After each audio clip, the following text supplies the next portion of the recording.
historia argentina, él en el siglo XX decía que era un siglo más bien corto y él concluía el siglo con la caída del muro de Berlín.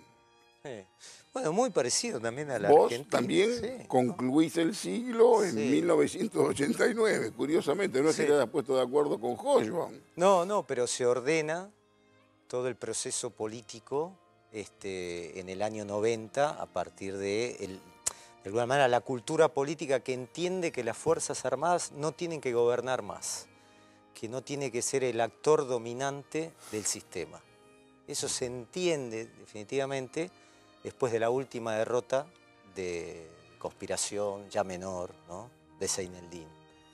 Pero es un siglo justamente que también, en el caso de Argentina, con la formación del Estado, arranca en 1890, ¿no? No arranca cronológicamente en el 1900. Ya el radicalismo contesta al régimen conservador de manera violenta, ¿no? Entonces yo creo que, en el caso de Argentina, un siglo de violencia política, creo que es el devenir argentino que con sus ciclos mantiene la violencia como una alternativa. Y esto se expresa mucho más fuerte con las Fuerzas Armadas, porque ya a partir de 1930 las Fuerzas Armadas es el actor dominante.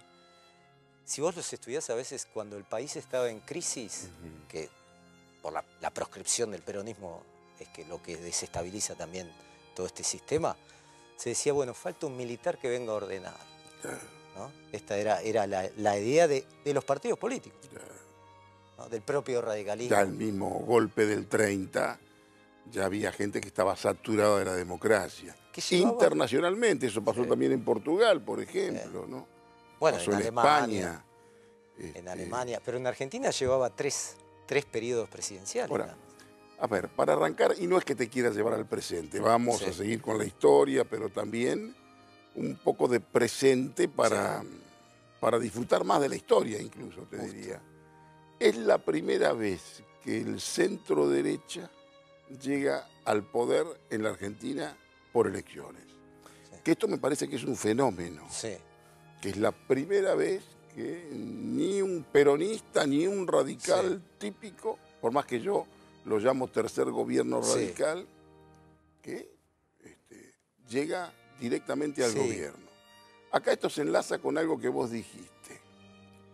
¿Qué te parece que en 1989 prácticamente se marca el final de decir acá no hay más posibilidades de facto en la Argentina? ¿Vos lo considerás eso? Sí, taxativamente. Sí. Y lo que yo veo también que este centro derecha, que puede tener mil maneras de entenderlo, llega por cansancio del peronismo o del kirchnerismo, llamalo como quieras, no iría por agotamiento. Cansancio de la versión kirchnerista del peronismo. Sí, no llega por agotamiento del peronismo. Esta idea que a partir de las PASO de que bueno, ahora el peronismo va a desaparecer, es una idea muy primaria. Yo soy especialista en finales del peronismo. Hubo tantos finales del peronismo, viste, que parece la despedida de los chalchaleros. Sí, pero es una visión muy rústica, entender que porque el peronismo pierde una elección o no tiene un líder nacional, en este momento puede desaparecer. Bueno, ni hablemos de la década del 60, que el peronismo salió fortalecido hasta el 73, ¿no? Pero también en la década del 80, con Cafiero, es decir, en los primeros años de Alfonsín, tampoco había un líder nacional. Del 83 al 85. Se va gestando en el 87 y bueno, finalmente... Ahí había un peronismo colonizado culturalmente, si vos querés, por Alfonsín. Claro, y le va mal a ese peronismo. Años. El peronismo, ahora cuando porque siempre le va mal porque aparece Menem en el 88 como antisistema. Pero Menem en aquel momento era la renovación. Sí, se desprende de la renovación él. Él se desprende porque ve la crisis económica. Yo casi me siento un osado hablar de peronismo con vos, que sos prácticamente... Vos hablaste de todo el siglo, pero en realidad tu texto se pone muy intenso y apasionante a partir de los años 40, cuando irrumpe el peronismo. Claro. Lo contás con un detalle. Pero vos, en tu obra, y perdóname que te salté, te lleve de un libro a otro, vos en tu obra biografiaste a los antagónicos.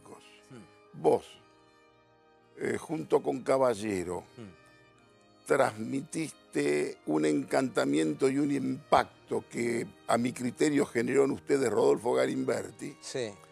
Y también, con otra mirada, analizás también a López Rega. Sí. Es decir, las dos figuras, si vos querés, emblemáticas, sí, que tienen que ver también con una sospecha. A mí a veces algún crítico bastante conocido dice que yo tengo una interpretación setentista de la historia. Sí. Y a veces es inevitable. Sí. Yo no sé si es una interpretación setentista de la historia. ¿Y qué quiere decir una interpretación setentista? Y que de pronto, y esto tiene mucho que ver con la lectura que hace el kirchnerismo, que el kirchnerismo reivindica, si vos querés, sí, el costado romántico, claro, redentor, revolucionario, sí, el intento más o menos, sí, revolucionario de los años 70. Sí. Que eso es inevitable, vos no, sí, podés hablar del kirchnerismo, digamos. Yo lo definí a Kirchner como un líder de culto y un fenómeno recaudatorio. Sí. Si vos lo analizás solamente como un fenómeno recaudatorio, sí, y lo analizás solo a partir del desfile macabro de todos los tipos que andan por, sí, tribunales y demás, no entendemos el kirchnerismo. Claro, le sacás como la plataforma de sostén, claro, político, de alguna manera. Y si vos lo tomás solamente como, claro, un líder de culto, claro, también te quedás en el medio. Sí. ¿Entendés? Me parece que su manera de entender la política también pasaba por ese efecto recaudatorio. Sí. Que es algo que me parece que lo que cansó fundamentalmente en esta etapa es el último tramo de la versión más que kirchnerista, cristinista de la, sí, historia, que es esa versión que pasa del 2012 hasta el 2015. Sí. Que es... Ella ocupa toda la centralidad política. Que es esa centralidad. Un agotamiento. Y una historia dramática, sí, cotidianamente, sí, dramática. Acordate vos, la guerra con Clarín, la, sí, guerra con los holdouts, sí, la expropiación de YPF, se nos quedaron con la fragata en, sí, Ghana. Un país friccionado, ¿no? Mucha fricción política, ¿no? Ahora yo lo que veo de todo eso es casi un país que es un gobierno, de alguna manera, que a diferencia de todo aquello... Es decir, vamos a analizar qué había antes con Cristina. Había un Estado que instalaba los temas, que se los friccionaba desde la prensa, desde la oposición. Había marchas contra la corrupción, en favor de la justicia, contra Cristina. Eso. Pero ahora el Estado instala los temas y no hay una fricción en los temas que instala el Estado. Al contrario, diría que la prensa los reproduce, ¿no? Entonces queda un margen, de alguna manera, de poca contestación al gobierno. Yo creo que es un gobierno que está haciendo goles en un arco vacío, ¿no? Es un gobierno que y son muy festejados.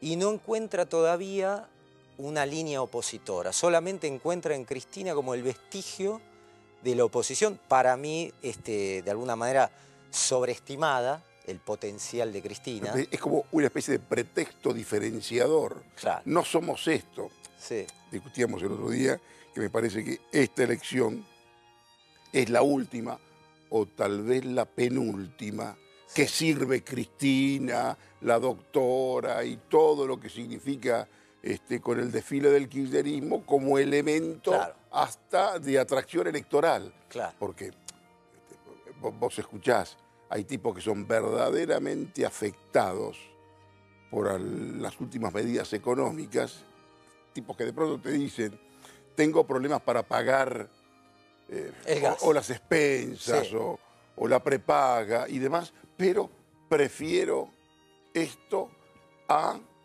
aquello que lo ve como una especie de pesadilla, sobre todo en los sectores medios, ¿no? Claro, ahí ella no tiene ninguna base.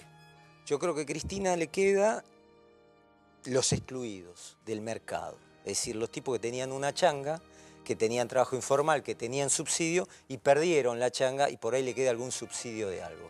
Y es un núcleo duro ese, ¿no? Es un núcleo fuerte, es decir, como que la tercera sección excluidos electoral. y militancia. Y una militancia fuerte, Claro. ¿no? Pero me parece Y que... al peronismo lo ves ausente.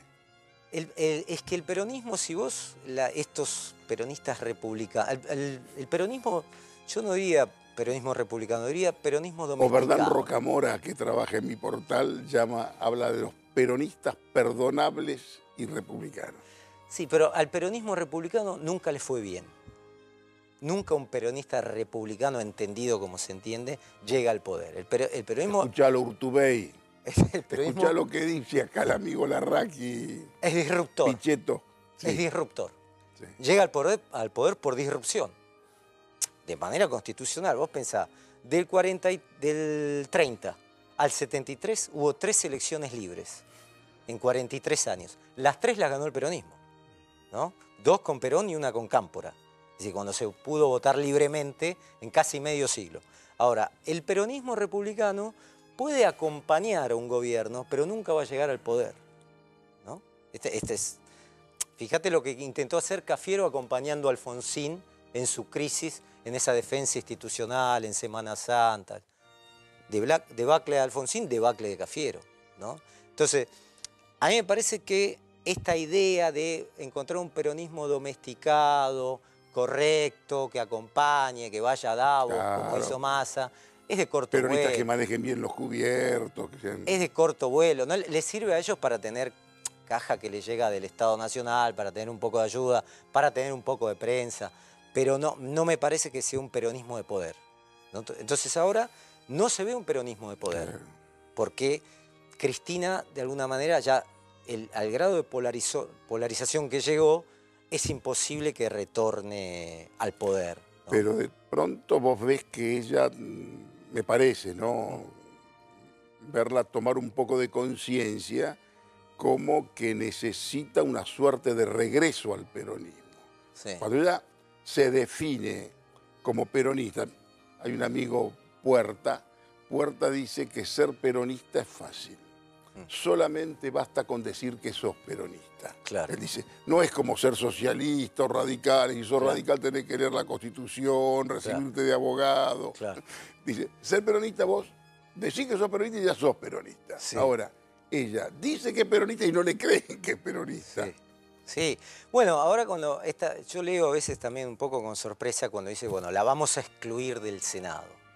Es decir, quien retiene con mayor representatividad el voto peronista va a ser excluida, claro, por los peronistas como Pichetto, que perdió en las elecciones de Chubut, ¿no? Es decir, tiene mucho más representación. Y además, ¿qué va a pasar con esos votos que representa Cristina? Es decir, ¿quién los junta? ¿Urtubey va a venir al conurbano a juntar esos votos en el 2019? Acordate de la experiencia de la Sota en el 2003, claro, cuando lo trae Duhalde, ¿no? O sea, no prendió, fue mala la campaña. No prendió. ¿Y vos te crees fue muy mala la campaña. Sí. Tampoco prendía en aquel momento Reutemann, que le parece que vio algo. Sí, no prendió nadie. Y se atrevió el del sur, que tenían la obligación de conocerlo. Sí. Se sorprendieron. Sí. Pero los que se sorprendieron debían conocerlo. Y bueno, pero era un feudo que no se conocía, no llegaba. Además, el Kirchner del 2003 al 2005 es el Kirchner de la transversabilidad, es el Kirchner anti-PJ, ¿no? Lo recordás bien. Y después él de alguna manera vuelve en el 2007 se pone al frente del PJ. Es el Kirchner que tenía el viento de cola de la economía. Sí.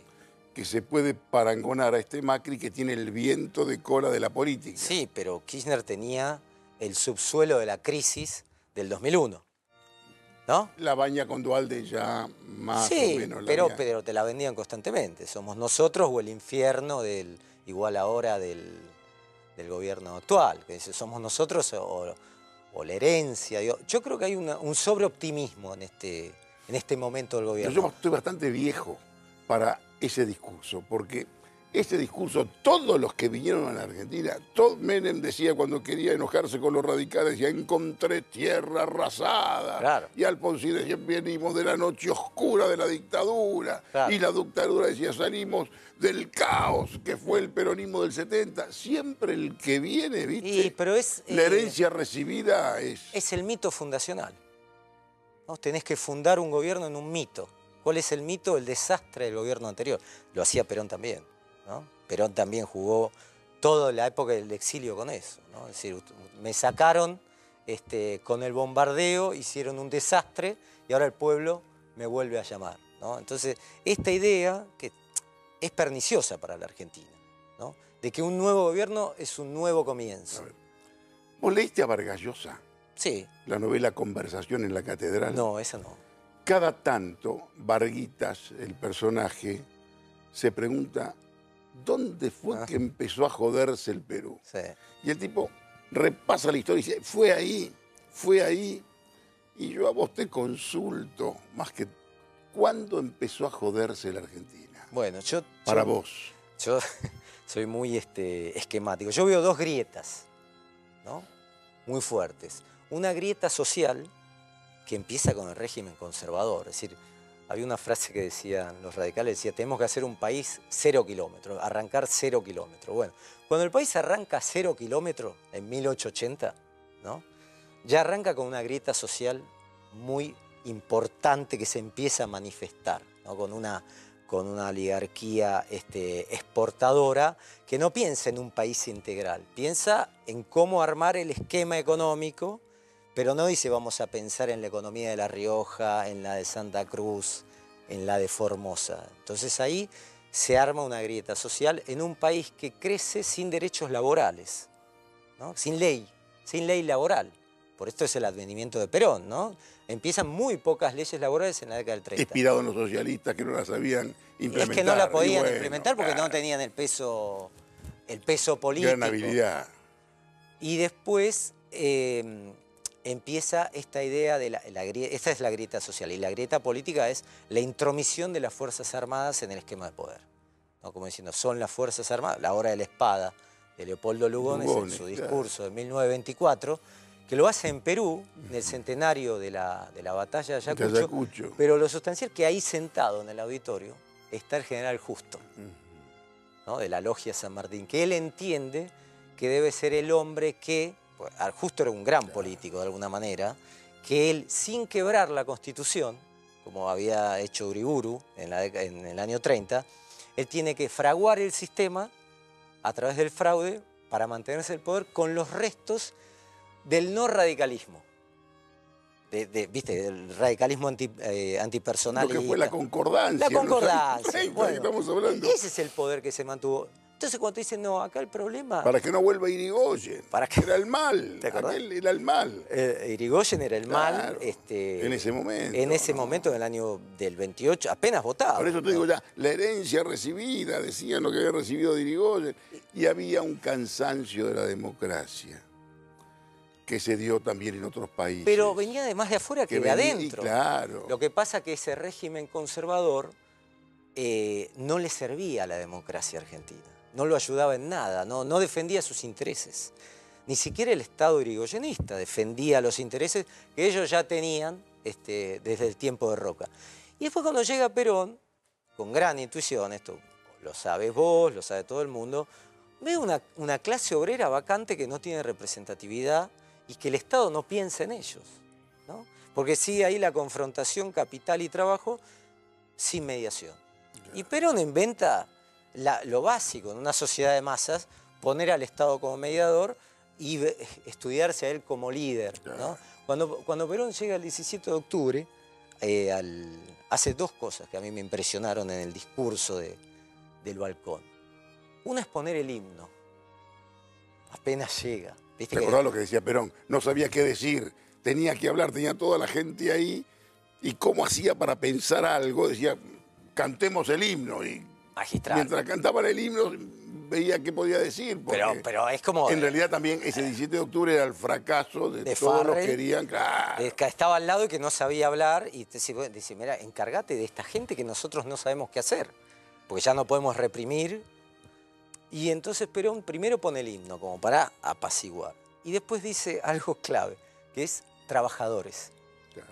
Lo primero que dice es decir, es un sujeto nuevo en la historia argentina. Pero una clase obrera que ya venía de 60 años, de a poco, bueno, el periodo de industrialización del año 30. Y después hace otra cosa interesante también, cuando termina el acto, que rápido, de trabajo, de casa al trabajo, del trabajo a casa, dice, quiero que nos quedemos 10 minutos acá en silencio para establecer este momento. Y ahí se coloca como líder, él en la Casa Rosada, y las masas abajo, y ahí establece el liderazgo. Ese momento energético, hubiera dicho años después López Rega, Claro. que vos sabés que el brujo en realidad no era López Rega, el gran brujo era Perón. Este es uno de los enigmas de la historia, pero para discutirlo, si vos querés, en otro momento vos también estudiaste muy bien el tema de López Rega, estudiaste muy bien, no el tema de Anael, sino el tema Paso de los Libres, Sí. que eso es bastante desconocido. Sí.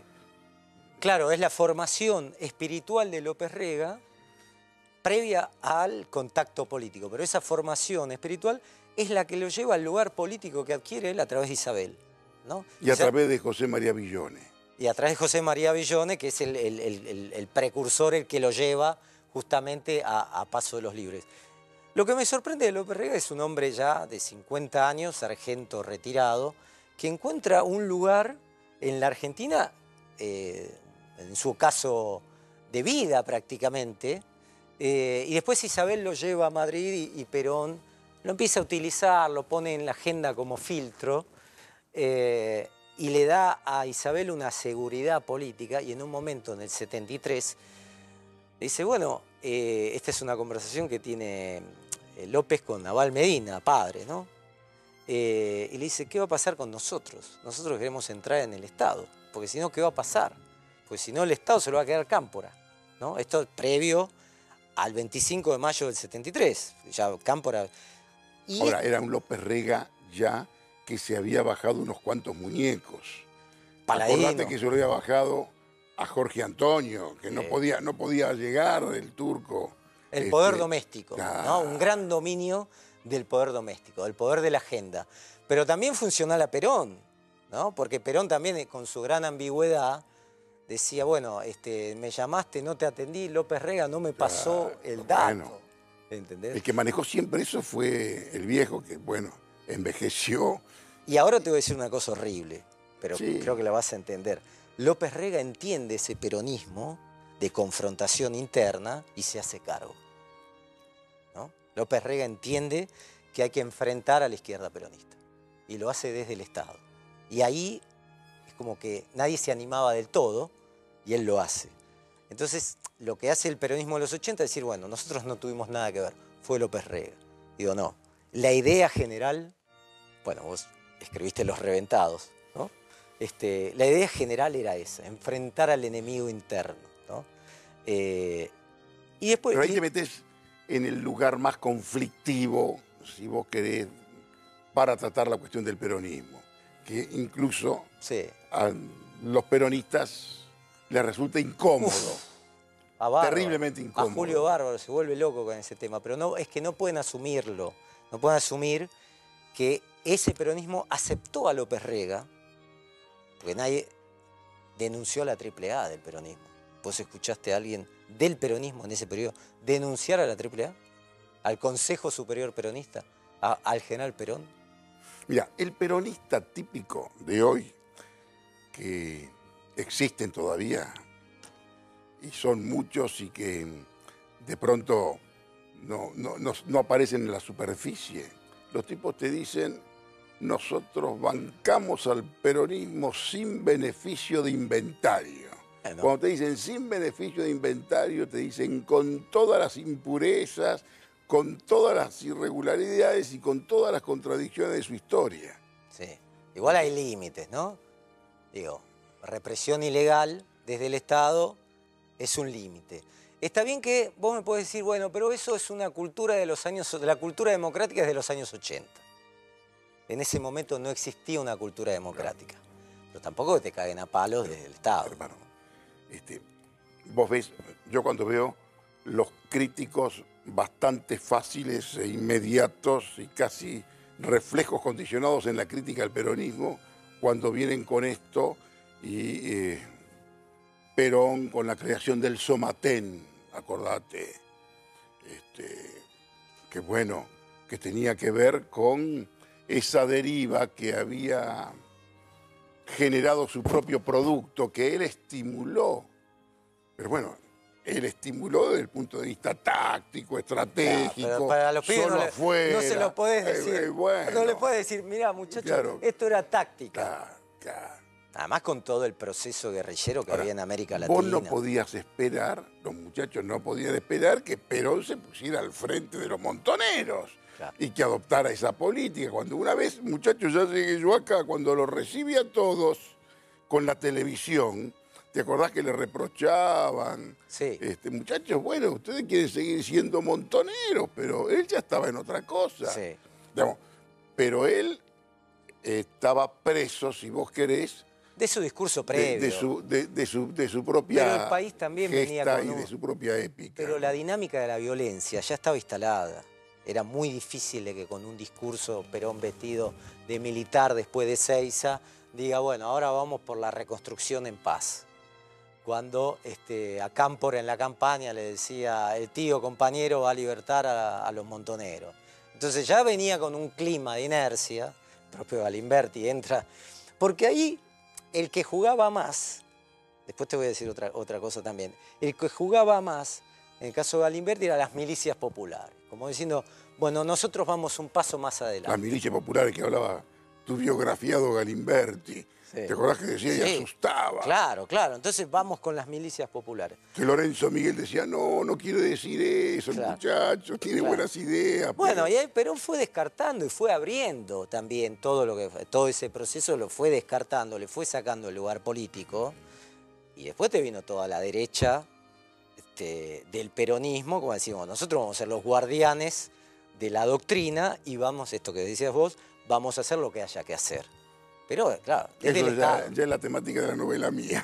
Ya claro, es Los Reventados. Es Los Reventados puro. Ezeiza, y bueno, 1973. Y entonces vamos a... pero vos tenés... donde tenías un Perón que le faltaba tiempo, porque el Perón que llega a 1973 es un Perón de 80 años. Porque Perón no es del 95. Es del 93. Está fraguada la partida de nacimiento.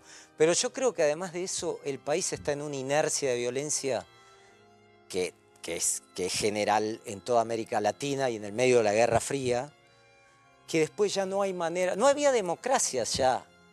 La última democracia de los 70 es la de Perón, de este gobierno, ¿no? Después viene lo de Salvador Allende, Uruguay, Brasil, Bolivia. Si tampoco había un lugar para la democracia. Y las guerrillas en pleno auge.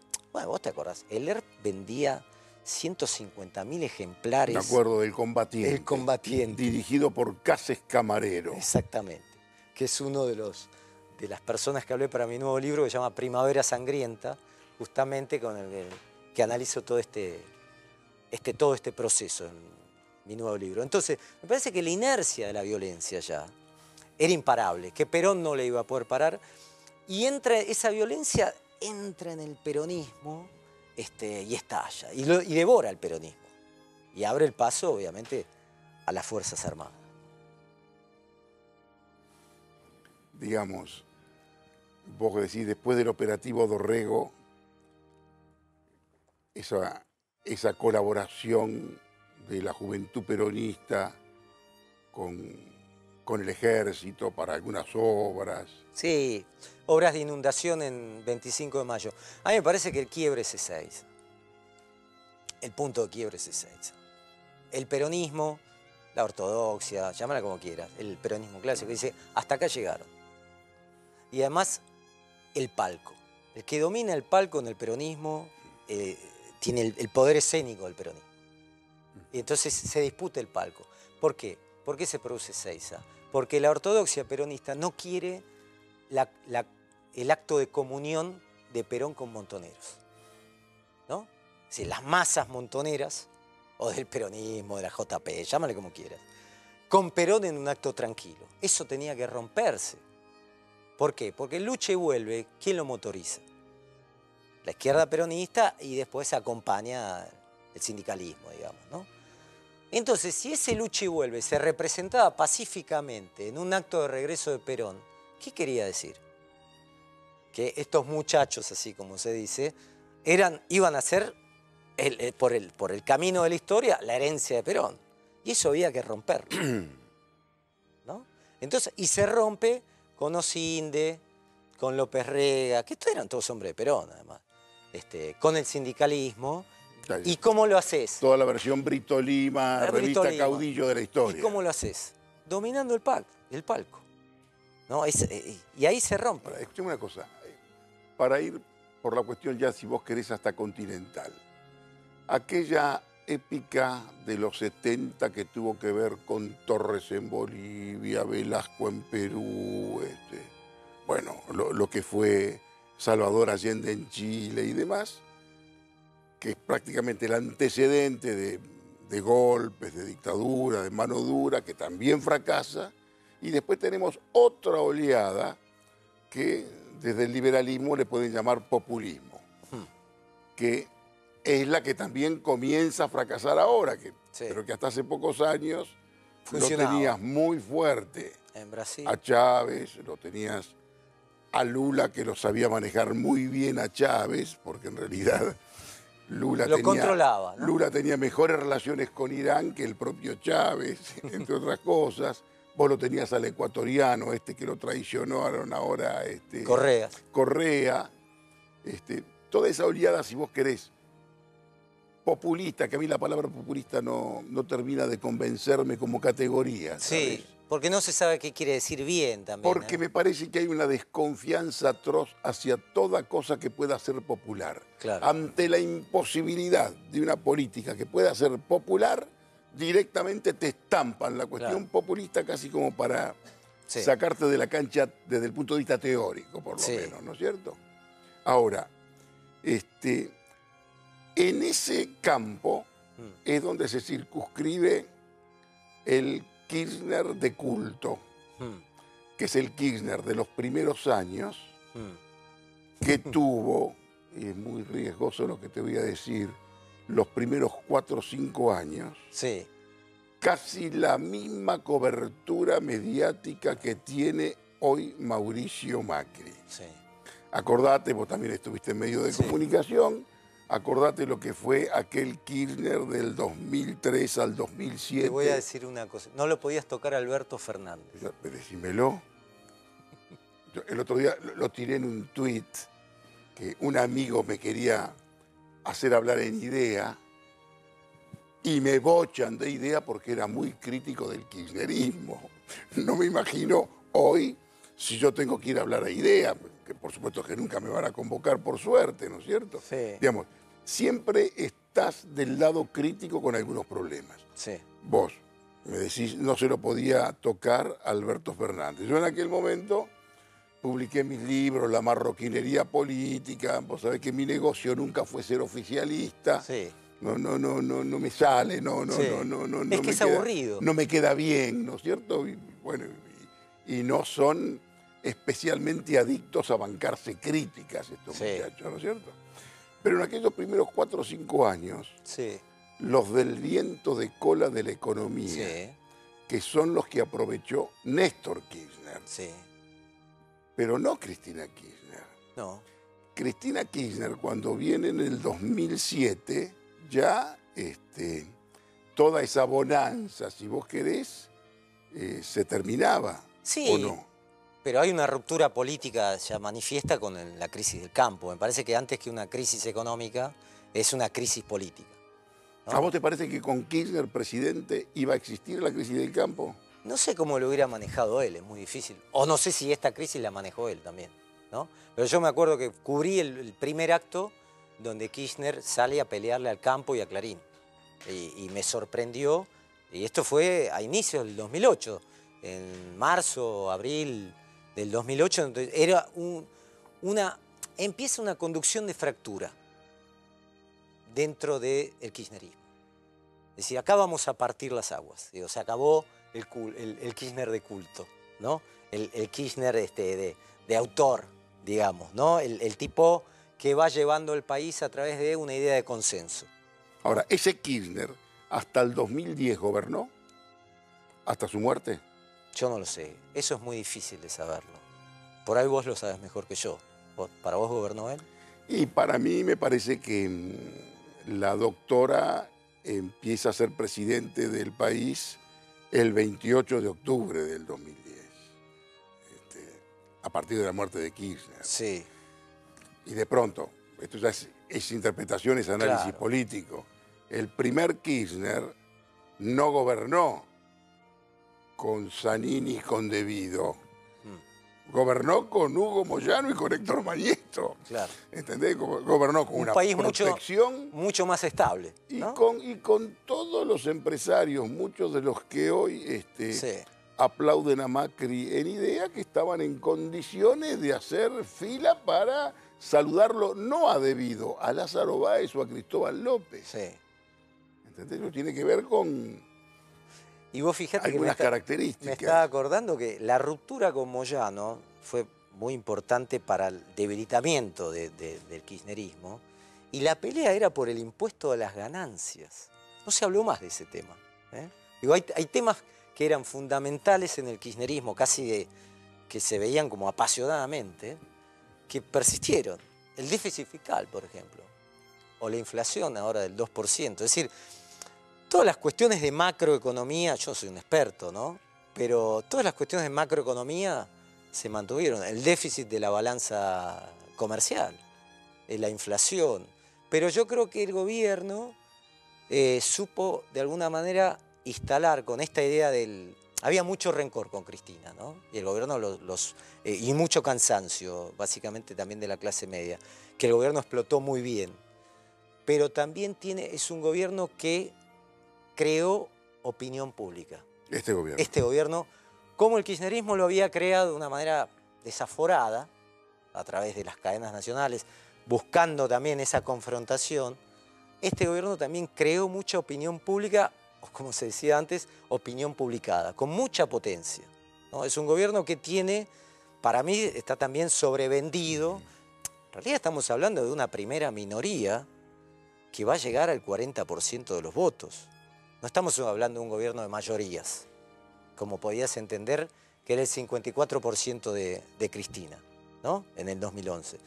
Pero sí tiene un sostén que es el antikirchnerismo o el anticristinismo, que lo supo estirar durante 2 años. ¿Vos ves ¿Te parece que dura? Yo creo, ¿Puede durar? Hoy hablaba... ¿Esta es la penúltima elección que se puede utilizar el fenómeno de la doctora o queda otra más? El peronismo también y el país también es imprevisible, nunca podés decir. Onganía también decía, vamos a gobernar por 20 años, ¿no? Pero más allá de la equiparación, que puede no ser muy feliz. Pero hoy me decía un colega, decía, no sé qué vamos a hablar después de las elecciones, ¿de qué vamos a hablar? Porque si ya no vamos a poder hablar más de Cristina, ¿de qué vamos a hablar? Y también en el rating se detecta ya también en los programas que hablar de Cristina ya no mide tanto.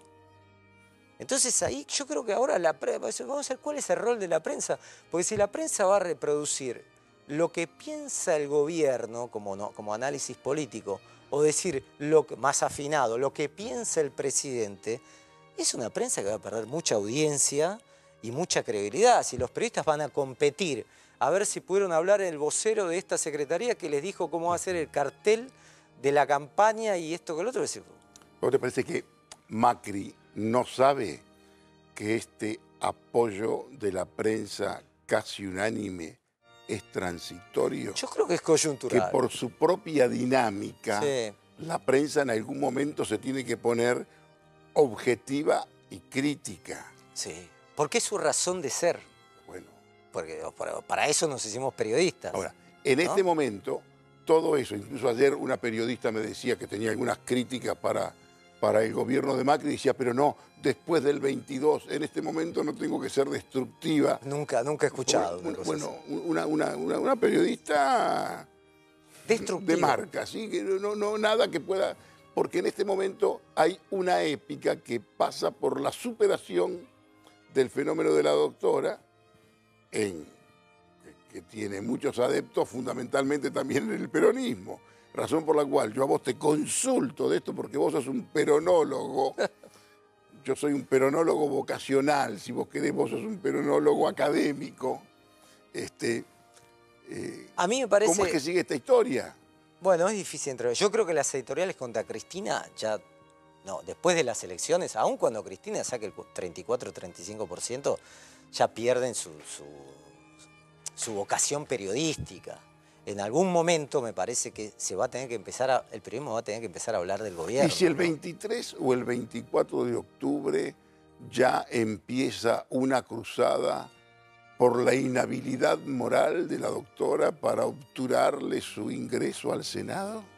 Me parece, digo, ¿qué haces con los X millones de votos de representación? Te digo porque lo habrás leído y hay algunos que lo pueden llegar a preparar.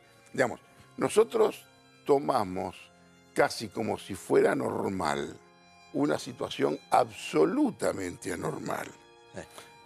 Vamos a una elección y, te guste o no, el principal candidato opositor no puede salir del país. Tiene una indagatoria a los 2 o 3 días y toda esa fuerza política está combatida por el Código Penal. Sí. Para darle todos los artículos del Código. Claro.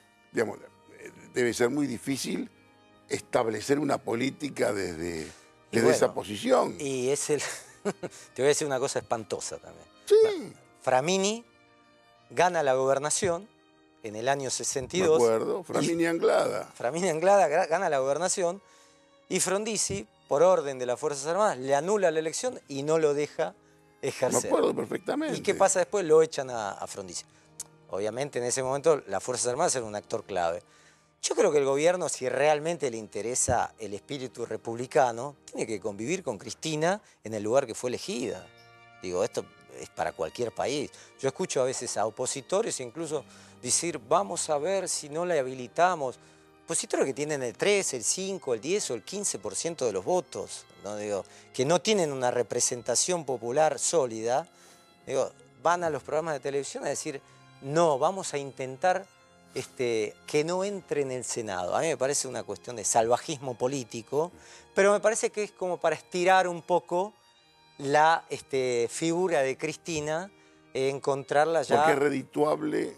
Claro, porque es redituable, porque si no, ¿de qué vamos a hablar?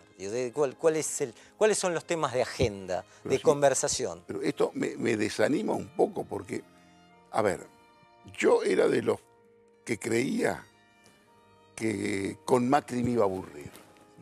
Te soy muy sincero porque no tienen las características dramáticas, si vos querés, que tenía aquello lo anterior, porque nosotros nos pasamos 8 años por lo menos, tratábamos de analizar a la doctora y ahora me parece que hay que analizarlo a Macri. Sí, todavía no se llegó a ese momento. ¿Te parece que no? No se llegó. Se cuenta su gobierno y se crea una gran expectativa sobre su gobierno, pero no hay el análisis sobre el gobierno de Macri es casi marginal, ¿no? Es decir, si vos haces un análisis equilibrado, centrado, presentando este dato, aquella historia, ya kirchnerismo, ¿no? Te estás hablando desde una crítica kirchnerista, ¿no? Entonces, me parece que esto va a venir después. Que tiene una licencia de corso total, no puedo decir nada si no caes en la estampilla del kirchnerismo. No, vos, claro, eso sí. Eso es verdad porque al gobierno le sirvió más en este año la polarización, ¿no? Volvió al 2015. Es un gobierno que volvió al 2015. ¿Pero te parece que no construye su propia épica el macrismo? ¿Y cuál sería para vos?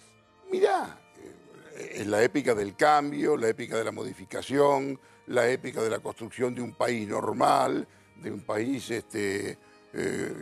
occidental que tiende al libre mercado, moderno, con toda esta cuestión, esta suerte de insustancialidad con que se toma el pasado. Sí. ¿Entendés? Y esa creencia de que eso es el futuro. pero todo eso está sostenido por la presencia de una doctora que te representa, si vos querés, demonio. la simbología del mal. Claro. ¿Entendés? Ahora, bueno, yo me parece que esta es la última o tal vez penúltima elección que la doctora les puede servir para ese efecto. Sí. Pero el Braden de Perón, pero ¿no? el macrismo hoy, vas a creer que yo exagero, hoy hay un movimiento, hay una concepción movimentista del macrismo.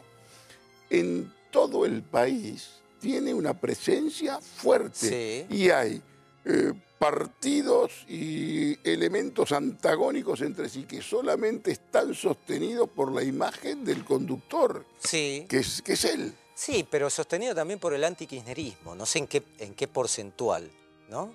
Pues, si vos extraes como un bisturí el antikirchnerismo o el kirchnerismo o a Cristina, yo no veo que haya una pasión popular por este gobierno, ¿no? Como decir, bueno, ahora estamos decididos a que este es el proyecto. Es una minoría, la primera minoría, que supo, no te diría que es una gran operación de marketing, porque no es cierto, porque van conformando un partido nacional con Colombi también, ¿no? Sí, Con los con Colombi. restos, que eso es muy del peronismo también, ¿no? Entre Frank, Colombi, esto que lo otro, son como grandes feudos que ellos también saben captar, ¿no? Como en esta etapa de transición. Y después tiene esta cosa del gran saludo nacional que hacen a través del timbreo, ¿no? Que es como decir, bueno, los escuchamos, a ver, vamos a tomar mate, entramos. Y vos fíjate que eso es como, es una postura, porque yo conozco a los chicos que van al timbreo, empleados y funcionarios, no es que se ponen a anotar las cosas que dicen. Pero te dan una ternura extraordinaria, Claro, es te para tocan el timbre. abrazarlos, quererlos mucho, Claro. pero digamos, Pero son todas, queda directamente en el marketing. Claro, no, eso no no embromemos. No tiene. Eso no es la innovación en política. Eso no es innovación en política. Sí tienen mucha presencia fuerte en las redes, pero para mí el nacimiento de Macri, de alguna manera, del movimiento, el germen es el antikirchnerismo, ¿no? Es la fuerza motora. Es la fuerza motora de la cual ellos se siguen asentando y prolongando ese basamento en la escena nacional. Mira, si fuera, yo coincido bastante con lo que decís, pero si fuera así, me parece que podemos caer en el riesgo de la injusticia, ¿entendés? De una especie de devaluación de los propios méritos que pueden tener estos muchachos. A mí me parece que tienen un antiperonismo excesivo en algún aspecto, tienen algunas diferencias, tenemos una excepcionalidad, si vos querés, en la provincia de Buenos Aires, tenés un tipo que sabe bastante de poder cuasi peronista como Horacio Rodríguez Larreta, tenés un Macri que me parece que se escuda mucho más de lo que la gente cree en Emilio Monzó, que Emilio Monzó para las cuestiones momentáneas y aparecer en la fotografía hoy quizá no le sirve, pero para su concepción política me parece que lo escucha más de lo que quisieran Marcos Peña o los muchachos que están, qué sé yo, mismo Durán Barba, ¿no es cierto? Y porque tiene la concepción territorial también, hay que negociar con este acá, con este allá, con este... Yo creo que el macrismo ordenó políticamente el país a través también, como te decía antes, del anticristinismo, pero hay un ordenamiento político más claro, ¿no? Ayudó mucho el gradualismo también, ¿no? Para controlando el pedido de deuda, ¿no? También eso entra, el kirchnerismo imprimía billetes, el gobierno actual pide, ¿no? Billetes de endeudamiento externo, y hay un mayor control, digamos, ¿no? Esto es lo que yo veo, un mayor control político, ¿no? Una mayor prolijidad que también. Sí, pero también ayuda mucho la opinión publicada, ¿no? Que esa es transitoria, nunca... Yo el otro día vi un título de tapa esta semana que decía, ya el crecimiento llega al consumo popular. En el interanual dio 0,4%. en un título de tapa. Ya es demasiado, claro. Cualquier medio hubiera Muchacho, leído, no arranque el consumo. No sobreactúen tanto, muchachos. Claro, Ya es ¿entendés? demasiado. Entonces te van, ¿viste? es como, hay un clima, Rodolfo decía, alguna cosa de adormecimiento también, ¿no?